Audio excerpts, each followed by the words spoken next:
It's home opener week, everyone. Yep. Red Sea, let's hear it. I mean, Wolf, come on over there. That's a golf clap, or is that a home opener clap? What's going on? That was not. You need to turn your microphone up, Paulie. That was not a golf clap. I've never golf clapped in my life. All right, so the official high in Phoenix today, 109. On Sunday, did you know that it's forecast, the first high temperature under 100 degrees forecast for Sunday since late May? Let's go. Let's go, Paulie. That's obviously in honor of the home opener against the Rams. And, of course, here's the beautiful thing about it. We all know October is coming, and when October comes, what do? We just wave to the rest of the country for the next 8 months. That's all I'm saying. I'll tell you what, everyone wave hello as we introduce a young man who's going to be the answer to a trivia question the rest of his life. Ooh. The first player to take the first ever dynamic kickoff to the house. Yes, DeeJay Dallas is our guest tonight. DeeJay, welcome. How's it going? How, we interviewed you after the game, right? Mm-hmm. And then you went to your phone. Like, how many text messages did you have on your phone when you finally fired it up after the game? I had a lot, but there was only, one that I cared about. Do tell. Yeah, it was my boys and my wife back at home, so I didn't really care about the text messages. I just went straight to FaceTime. Now that deserves a clap right there. That's outstanding. That's what I'm talking about right there. Okay, so we're going to talk about this kickoff return. The thing that I love the most is you are running north at 1,000 miles an hour, and everyone else is running south at 1,000 miles an hour, and you stoked it right up the middle. Did it go where you designed the kickoff return to go?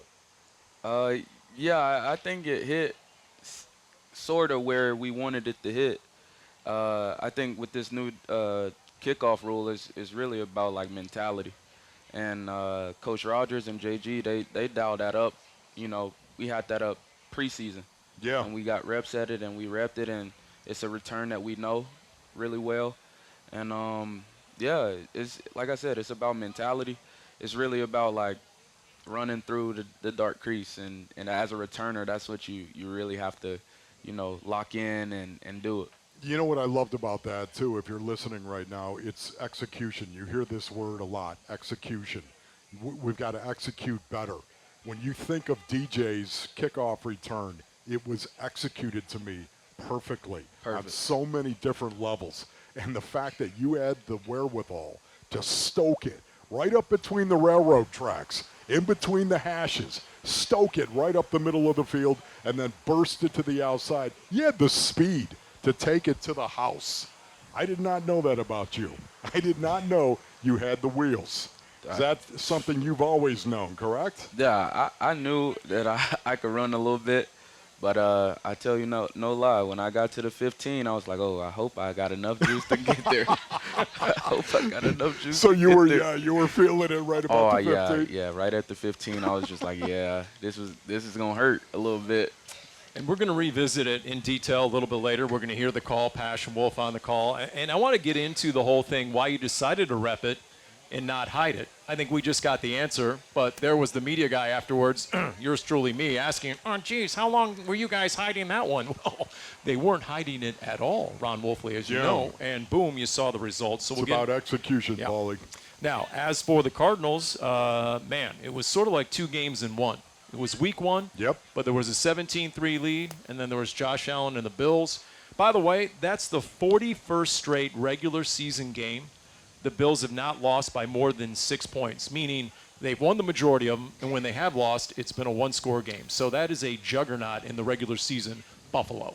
Yeah, and I think, too, the Buffalo Bills, I don't think it's going to surprise anybody. Most people are looking at the Bills as a playoff team, of course, coming up this year. Not only that, I think they're going to win the AFC East, okay? I think they're going to win the AFC East. They've done it 4 years straight. Yep, done it 4 years straight. I think they're going to win it again. I know there's a lot of question marks over some of their secondary moves and things of that nature, the DBs, of course. But to me, I think they've got what it takes to win the AFC East. And having said that, this is a playoff caliber team.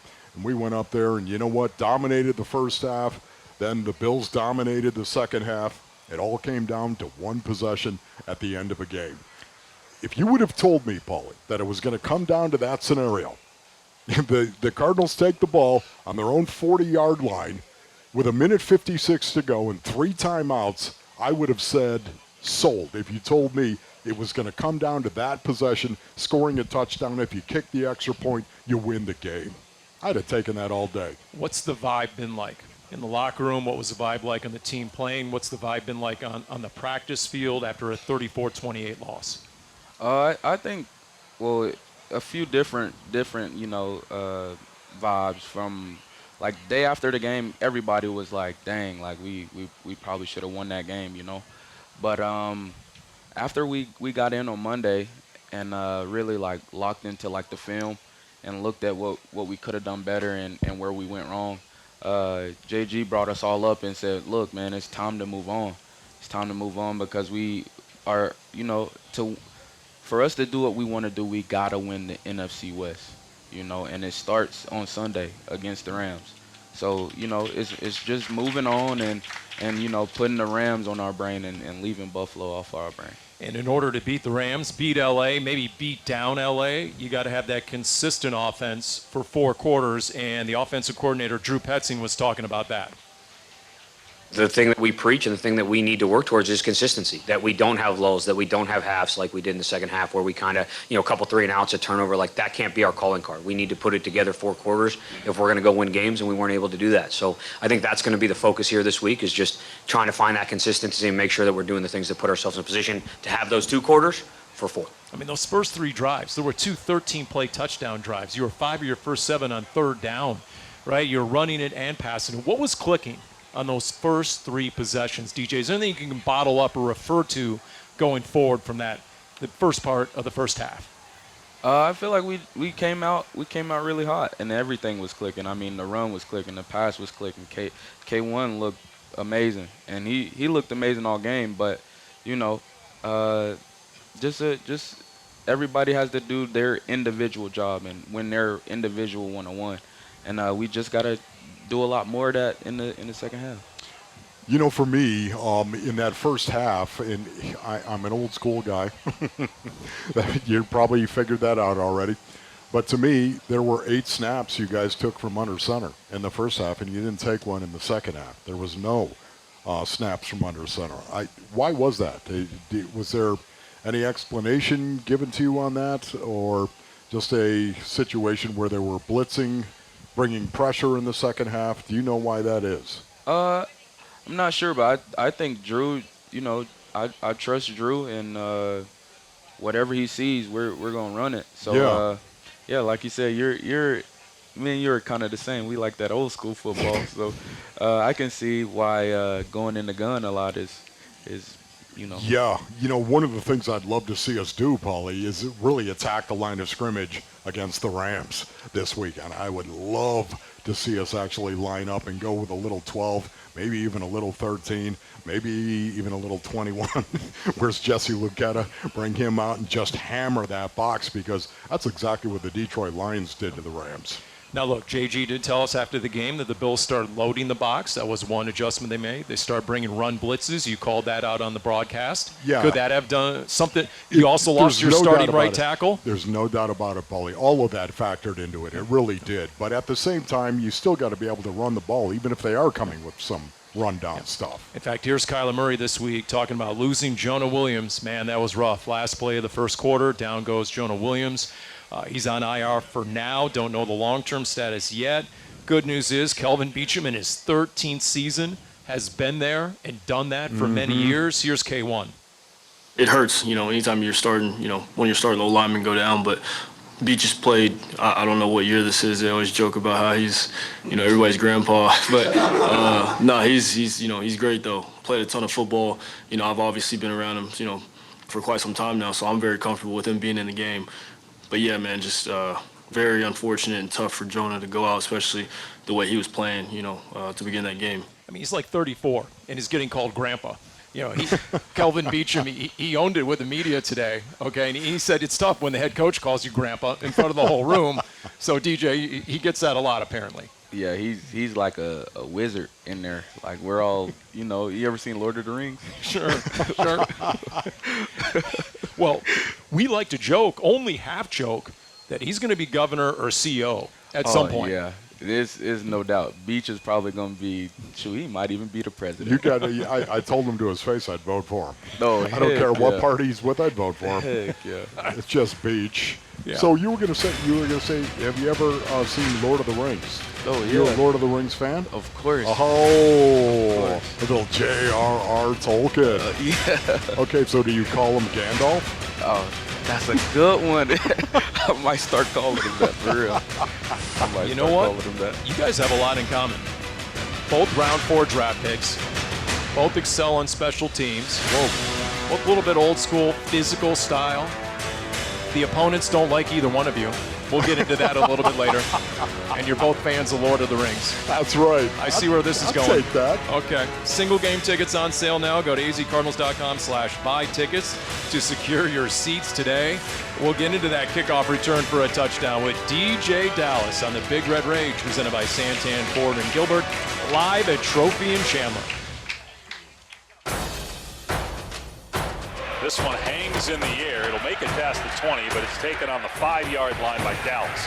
Up the middle, 10, 20, 30, 35. Dallas to the 40, breaks the tackle. Far side of midfield, 45-40. Dallas 35-30, 25-20. Dallas to the 10, to the 5, dives into the end zone. It's a touchdown for the Cardinals. A kickoff return for a score, and Arizona's right back in the game. The wind knocked the pig out of the air, and DeeJay Dallas had the opportunity to return that ball, hit the hole going 100 miles an hour, made some great decisions running the ball. Oh my goodness, what a great play by DeeJay Dallas. Well, if I can just envision you up in the booth, having gone to 4 Pro Bowls as a special teams ace, you were standing and jumping around. I mean, you must have bolted out of your seat. Pretty jacked up, Paul. He really was right there. But you know what? It's not a surprise. I saw DJ return the ball in the preseason, and he was stoking it then, running over dudes. All right, so it's the first dynamic kickoff return touchdown ever. We talked about that. First kickoff return touchdown by a Cardinals since 2015, David Johnson. First kickoff return touchdown in an NFL season opener since 2018. And the first Cardinals kickoff return touchdown in a season opener for the Cardinals since 1954. Wow. And just so you know, DJ, the last time any Cardinal had back-to-back games of kickoff return touchdowns was that same year, 1954. Man. My question to you is, do you think you'll ever see another kickoff return, or are they going to touch back it on you, touch 30 going forward? Hopefully we see some more. I set some pretty big goals this year, so hopefully we see some more. But man, I'm blessed. That's crazy. So what was it like catching the pig in that wind? Because that looked like it got knocked right out of the air. So there was one before that, like right before the half, that I kind of bobbled a little bit, but the kicker mishit it, and they were trying to drive it through the wind instead of like leaving it up to hang and giving us a chance to return it. But yeah, man, that win in Buffalo was crazy. Like you couldn't judge it. So like I think it was like going into like the scoreboard, it would the ball would get caught up in the wind. Yeah. But then going away from it, it would catch the wind and just go into the stand. So yeah, it was. Sounds it was hard like judging. Orchard Park. Oh yeah, for sure. So in hindsight, the fact you guys did run it in the preseason, how integral, how key was that to returning it all the way? Was it the reps that allowed you guys to execute it to such a high level? Yeah, I think it really comes down to like chemistry of all 11 guys. And there's 2 returners and then 9 other guys that have to, block. And it came down to just, Coach Rogers dialing it up, the chemistry of the guys that we have on that team. And yeah, man, and trust. Speaking of Coach Rogers, here he is, big picture on why the Cardinals went after DeeJay Dallas in free agency, and then talking about his return style as well. I know how our guys felt tackling him and what you see on tape, and he is a big player with the ball in his hand, and he runs fast, and he has a physical run style, and he challenges people. He can be evasive, but he'd probably seek contact more than he's running away from it, and he showed up again week 1. All right, let's go to the joint practices because Wolf and I were there in Indianapolis, and I think it was the very first kick in the 11-on-11 kick return drill. Yep. You take it from there, DJ. What happened? Because we heard it as well as saw it. So I don't know. They were Indianapolis was just like, I don't know, they were just talking a lot of trash. And I caught the first kick, and, it was supposed to be, like a touch period or whatever. And the guy, he tried to put his shoulder into me, and I just tried to run right through him. You jack stomped. Yeah, I defended myself. You were defending yourself. That's what I told Coach Rogers. I'm like, man, I'm just defending myself. And the other guy paid for it, though. Yeah, he did. Yeah, he made the decision. No, I saw that. I saw that play. As a matter of fact, I was standing behind it when I saw it.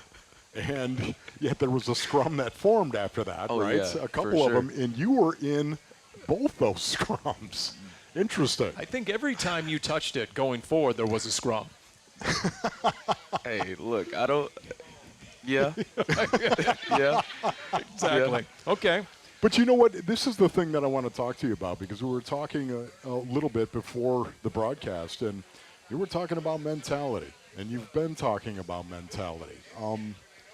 Give me your mentality. What is your mentality when you play the game of football? I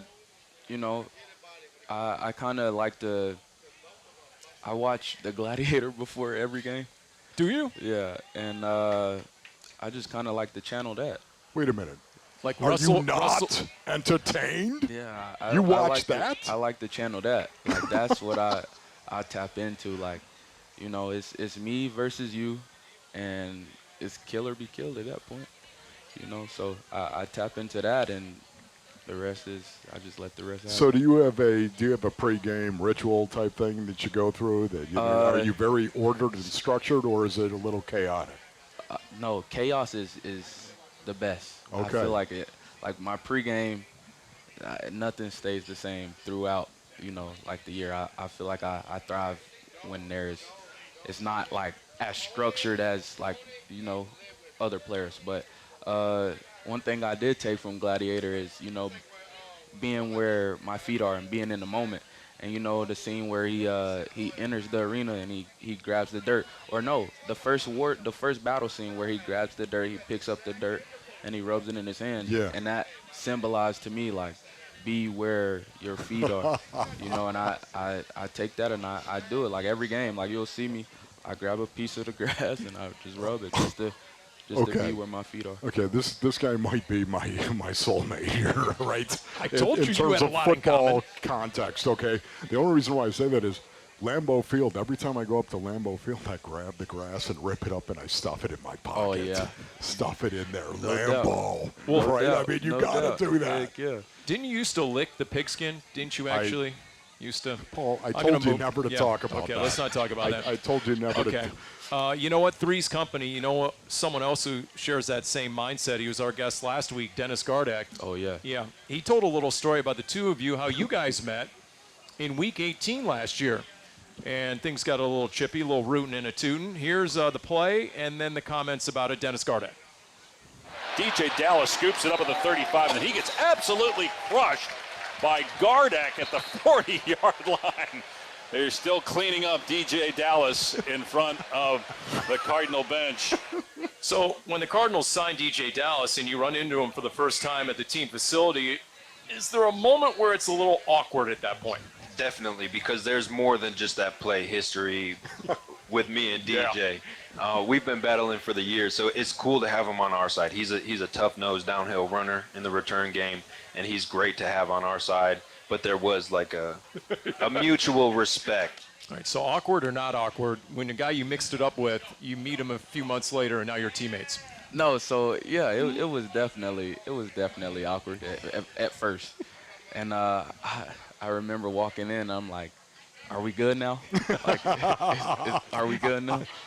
So yeah, no, I got so much respect for Dennis, just battling with him like for my whole career. Like, yeah, man, he's an ultimate competitor. That's the only thing I can say about Dennis. Like he's what you want in a ball player. You know, if you had to pick, what are the character traits of a great return man? Do you think there are some common denominators, things you could look at between great return men? What are those common? What makes up a great return man in the National Football League? I think it only really comes down to one thing, whether it be like the old rules or the new rules. Like, you gotta be fearless, man. Yeah, you gotta be fearless. You gotta be able to like go into that kind of that dark place and just say, man, I'm gonna throw caution to the wind and catch this ball, and I'm gonna run into a crease that's a couple inches, you know, and hope for the best. You just accept that. It's something you've got to accept. Oh yeah. So you're not thinking about it when you're actually trying to do it. I go into every return thinking like I'm gonna get hit. Like it is what it is at this point. But if I don't get hit, I'm gonna hit somebody. Well, you've been returning kicks and punts since high school, right? Yeah. And by the way, Wolf, if you didn't know this, he went to the 7th oldest public high school in the country. It was founded in 1788. The Glenn Academy in Brunswick, Georgia, about an hour north of Jacksonville. What was that experience like? South Georgia, man. I don't know. You got to be from South Georgia to like really understand what it's like to grow up there. And man, going to Glenn Academy was the best 4 years of my young adult life. Okay, so what is Brunswick stew? Oh yeah. Yep. Is it Brunswick stew? Uh-huh. What is that? I mean, is that something that is really cool? Am I saying it correctly? Yeah. We've even got a Brunswick Stew Festival down in Brunswick. So, yeah. You know what? It says right here, the Brunswick Rockin' Stew Believe. Yep. Wow. That's it. It's always, yep. It's in October too. It's actually coming up. Yeah. Heck yeah. You know, Wolf would go for the all-you-can-eat option there. I can tell you that right now. If he showed up. And is there a little spice? Yeah. I mean, but no, is it spicy at all? I mean, you can make it spicy. You can make it spicy. Yeah, it's really preference at this point. Well, I'm just saying right now. Now, if you go down there to the Stew Believe, man, you might not want to come back.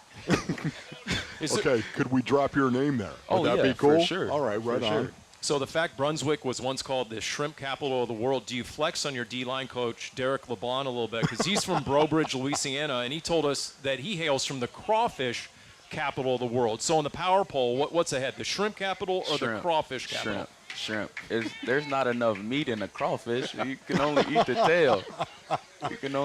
So what is your favorite food? This is important to me, okay? I mean, once again, this is important. We've got a lot of things in common, DJ, you and I. If you guys share the same one, I'm out of here. I'm walking. Just saying, what is your favorite food to eat, so to speak? Favorite food?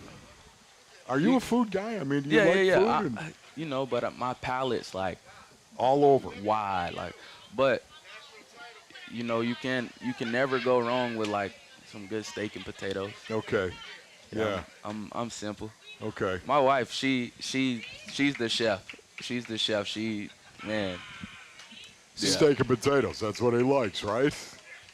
See, well, if you're trying to turn him into a foodie, he's not. He's a car guy. Okay. He's a car guy. He enjoys cars. Man, That's what DeeJay Dallas enjoys, cars. What's your favorite He's car? nodding. Favorite car? Yeah. Like blank check. Blank check. What, you know, just give us a really exotic one. Oh, see, I'm like, I love German-made cars. So like any Porsche 911. Oh, Porsche. Any 911, you can't go wrong with the 911. I live vicariously through the car collections of you guys in that locker room. That's man, what I do. Me too. You know, that's right. Max Melton. Me too. He drove up in a $400,000 car. You got a Ford F-150, Paul. Yeah. Got my Ford Edge out front. I mean, come on now. All right. Big Red Rage presented by Santan, Ford, and Gilbert. You're darn tootin'. By the way, learn more about Cardinals season tickets and all the premium seating and luxury field seating experiences today. azcardinals.com/tickets. We continue with DeeJay Dallas. Snap to Murray, stands in the pocket. Pump fake. Now in trouble. Steps up, throws, lobbing back of the end zone, and it's caught for a touchdown by Wilson. Kyler Murray keeping that play alive and then lobbing it to an open Wilson. The Cardinals score the first touchdown of 2024. Shotgun snap, hands it off to Connor, running right into the end zone for the touchdown. Bang on the shield and roar. Oh my goodness. The Arizona Cardinals right now operating here in this first half. James Conner stoking it with a little dip and rip. A little cram it vertical there in a goal line situation as he scores. James Conner in Buffalo, and we have a member of the running back room. I bring that up because Trey Benson was sort of the feature back on that drive. James Conner, he had the punctuation with the touchdown. He came immediately to the sideline. He grabbed Trey Benson, sort of dapped him up, said, man, that was your drive. I just finished it. I thought that was great. Kind of gave the rookie some confidence. I thought that was really cool by a team captain. It's the Big Red Rage presented by Santan Ford and Gilbert. We're live at Trophy and Chandler on Queen Creek Road, just east of Price. And our featured guest tonight, DeeJay Dallas. What's it like in that running back room? And what sort of snacks have you tasked Trey Benson, the rookie, with providing on a daily basis?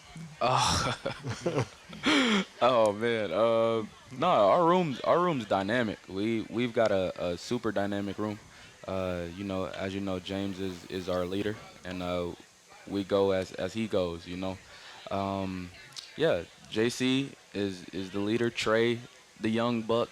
You know, you gotta keep him on the straight and narrow all the time, and then you got a valuable second year guy in Imari DeMarcado.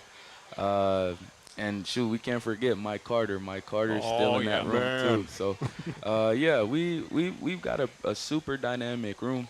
Our room gels really well, and yeah, we're just trying to tote the rock. Who's the funniest guy in that running back room? Probably Mike. Michael Carter. Yeah, probably Mike. Okay. For sure. Yeah, for sure. Who's the loudest in that room? Loudest. I don't think we really got too many loud rah-rah guys. I think we're all about business mostly, and we get in and we handle our business, and we laugh and joke, but we're more so business oriented. Mm-hmm. All right, so your first 4 years in Seattle. All right, we don't like the Seahawks, but we love former Seahawks like you. Okay, that's the best kind of Seahawk, a former Seahawk. So you know the division really well. No doubt. Do you have an Aaron Donald story? What was it like going against Aaron Donald? You know, I know the Cardinals would specifically game plan for 99 every time they would play the Rams. Yeah, no doubt. My wife's over there laughing. Mama, yeah. But, yeah, no, I think it was I want to say it was my second year, and it was like a 2-minute drive, and the play got called dead, but you know how the defense still goes and the ball kind of gets snapped, but the refs are still blowing the whistle. I get the ball thrown at me. I think Gino throws the ball at me, to my feet, and Aaron Donald just picks me up and just walks me probably about 10 yards away, and then I can never live it down. She's always like, you remember when Aaron Donald put you on his hip and walked you down the field? Like, man, listen. That's awesome. That's funny. Well, you don't have to worry about Aaron Donald because he retired. And his next stop is the Hall of Fame. Here's Kyler Murray on facing the Rams minus 99. I mean, they're still obviously well coached. Got a lot of great young players up there that play super hard. Those things are unmatched. You know, any D-line that plays really hard and tries to get after the quarterback the way they do, this is going to be a tough matchup for you. But yeah, man, he's in my eyes the best of all time. So it's definitely, I'm glad that he's not going to be out there on Sunday for sure. All right, Wolf, really simple question. Can the Cardinals pick up where the Lions left off in overtime? Oh, man. That is something that I'm really looking at in this, Paulie. I really am. The Detroit Lions lined up and they hammered the Los Angeles Rams. They did. Now, they ran the ball 31 times. They averaged over 5 yards a carry. David Montgomery, of course, ran the ball very, very hard. You got to love watching David Montgomery. Nah, yeah, he's one of my favorites. He runs the ball really You hard. remind me of him a little bit in terms of how you run the ball, right? Yep. Yeah, I try to bring that juice like he does. And I'd love to see this if the Arizona Cardinals can line up and attack, cram it vertical, as JG likes to say. If we can attack in a north-south way and really commit to doing it. Now, that means the defense has got to go out there and ball out as well. You've got to be in the game to stay balanced. And I'd love to see us attack and continue to attack that line of scrimmage, knowing the Rams are coming off a very, very physical game. I think that plays into our hands because guess what? We're a physical team as well. You know, you mentioned his playing style. Buda Baker was asked today about the impact of DeeJay Dallas. Of course, playing against Seattle, DJ was a third down back that, they used to block a lot. So when I would come in on pressures, he'd be trying to, run into me, So he was a great blocker back then. And to just have him here, he's a guy who understands his role, plays his role at a high level, but ultimately they're up, and he got that touchdown to force the game into a one-score situation. So that definitely brought the spark to our team. All right, so we saw the Colts reacted to you in the joint practices. Wolf would have these rivalries. You guys have a lot in common. Okay, Wolf played 10 years, and he got to know, let's just say he got to know the division opponents real well. And they didn't like Wolf. No. When you played the Rams, is there going to be some, some background? Oh yeah, I don't like the Rams. I don't like the Seahawks. Well, you played for the Seahawks. I don't like though. the 49ers. They can all get it, So yeah, on Sunday it's gonna be lights out. Okay, that is one of the things too that I think you are uniquely built the way that you're built right now. For anyone that's listening, give me your exact weight, your height and your weight right now. Height and weight right now, I am 5'11", 227. Okay, 5'11", 227 pounds. Paul, that's almost 230 right there, okay? Have you ever hit a man who's 5'11", 227 pounds? I never played past high school, so no. Here's what for anyone out there that you might find yourself on a football field and there's a guy who's 5'11", 227 pounds, you better get underneath him. See, the problem is it's hard to get underneath a guy who's 5'11", 227 pounds, especially when he's built like DJ, where he's got a base, a huge base. It's hard to get over. It's one of the reasons why you can truck dudes, correct? Yeah, that in the weight room. That in the weight room. How much do you squat? This summer, I think we got up to like 475. Okay, 475. Yeah, nothing too crazy. Yeah, you're not out there trying to. You're not trying to be a power lifter. Nah. Yet at the same time, your base is what makes you special. No doubt. How much does that help you in blitz pickup? Yeah, the technique, and you can get away with a lot of stuff when you got the mentality of just like, man, you're not gonna get behind me, and it's me versus you, mano y mano. I'm gonna win regardless. I don't care if you're 6'7" or 5'7". So you're gonna bust them. Yeah, for sure. Right here. For sure. That's the great thing about the game of football as well, right, DJ? No doubt. It really doesn't matter how big you are. Nope. Some of the bigger guys are kind of soft. Some of the bigger guys, right? Have you ever met a guy like that on the field? Some of the bigger guys can actually be soft. For Just because you're big doesn't mean you're bad. Yeah. They pass the look test, and then they don't pass the heart check. You hit them right in the face. Yep. Boom! Yep. Got a little blood running down their nose. Yep. Now they're tucking their tail. Yeah. That was my pregame speech as a Little League manager. Was, okay, we'd play these teams. Looks like they had HGH in the Gatorade bucket. These teams were huge. And I tell the kids, bigger isn't better. Better is better. Yeah, no Let's doubt. go play better ball. Yep. And then we get run ruled by the third inning, 17-4. But still, it was a good speech. It was really a good speech. I'm going to give you a plus for that. Speaking of Jonathan Gannon, you guys, Wolf mentioned already. Is that part of what attracted you to Arizona? Yeah. What is it about him and his style? He has that infectious energy. Is it anything like Pete Carroll was in a way? Yeah. So it's a younger, super fine-tuned, enthused version of what I had in Seattle. Cool. And yeah, man, I love JG, bro. That's my guy. And you know what? JG loves the physicality. I was talking to you about this. He likes talking to you too. He encourages you, gets you fired up. And not only that, I saw him walking off the field a couple of times with you in Indianapolis. It was really cool. Sorry. No, we heard the kickoff return in English. Right now we're going to hear the play-by-play in Spanish. And what Luis Hernandez did with it, I think you're going to like his little spin on it. It's the Big Red Rage with DeeJay Dallas, presented by Santan, Ford & Gilbert at Trophy in Chandler on Queen Creek Road, just east of Price. DeeJay Dallas encuentra un hueco, DeeJay. Lo va a destapar hasta la 40. Sigue con vida, DeeJay. Se va a la 20, a la 10. 5, 4, 3, 2, 1. ¡Adentro! DeeJay Dallas. Que el DJ me ponga la música!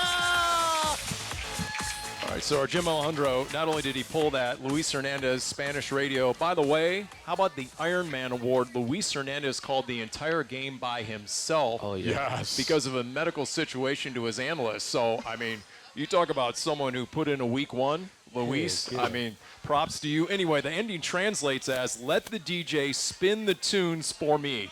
How about that? Oh, yeah. You like that? Yeah, he was on it. He was on it. DeeJay Dallas is our guest. We're wrapping up this edition of the Big Red Rage, presented by Santan Ford in Gilbert. We're live at Trophy and Chandler on Queen Creek Road, just east of Price. And look, you take a look at this Rams team, right? And Wolf, by the way, did you see we got our keys to the game this year? We actually have the actual key with the key chain, okay? So we gone next level around here. Okay, I see that, Okay. Paulie. That's what you did, right, Paulie? And by the way, it reminds me, I forgot my Angry Bird Award. I was going to bring the Angry Bird Award, and I stinking forgot it. And not that I can give it to you because I only have one, but I know you're the proud winner this week of the Angry Bird Award that we give out for the most hellacious play or player each week of the season, and because of that kickoff return, etc. So, DeeJay, I know that's, proud moment for you as I move it along. So you take a look at this Rams team, and what stands out to you? And let me ask you this. Kyron Williams, I mean, this guy had a heck of a season last year, second team All-Pro running back behind Christian McCaffrey.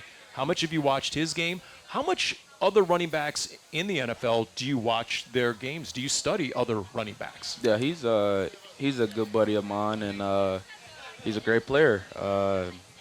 They've got a veteran quarterback with Matthew Stafford, who I grew up watching in Georgia as a Bulldog. But yeah, man, they're a good team. They're a young team. 99's not on that team, so it's not going to be the same team in my eyes. So I think they're a good team. But I know that we're a good team. You were talking a little bit about a great player, and Paulie, you just mentioned some great players. Kyron Williams, by way of example.